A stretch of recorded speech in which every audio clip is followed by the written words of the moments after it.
Hi guys, Baz at Rip Knees, and today I'm going to show you a quick tutorial on how to install an SCS compression clamp with a set of SCS forks. Makes it pretty easy with SCS forks. After this tutorial we'll show you another tutorial on how to install an SCS compression clamp but with forks that do not have a thread, but they are suitable for SCS because you can put a star nut into the bottom, and the star nut acts as your thread at the top. But you'll see that on the next tutorial. Okay, so you need to get your forks, SCS forks. You'll know they're SCS forks, as in the top they'll already have a thread that's pre-installed in the forks. Compression clamp.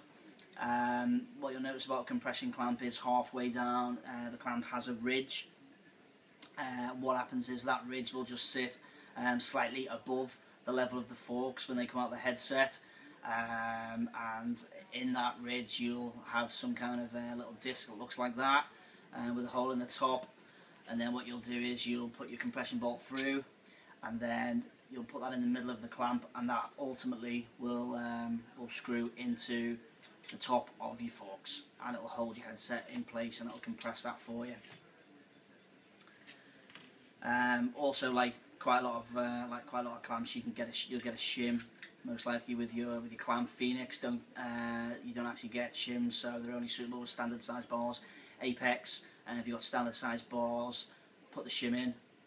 If you've got oversized bars, take the shim out, and then at the end you can put your bars in. Okay, so what you need to do is grab your forks, make sure that your headset's all fitted together, which ours already is.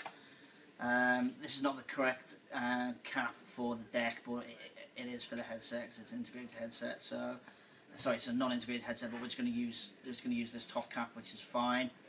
Put that on.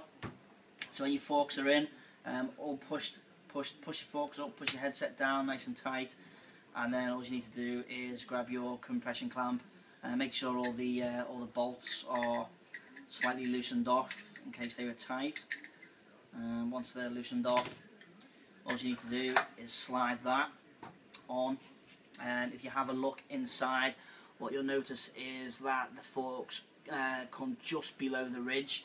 If your forks actually come higher than where the ridge is in the compression clamp, what that means is you're going to need some headset spacers, because you cannot put that disc onto the top of the forks. It has to be on the ridge.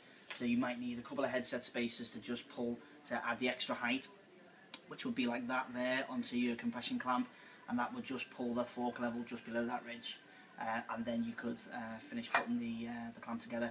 We don't need to do that because this Apex clamp works perfectly with these Apex Quantum forks. So all you need to do is just drop your little disc in.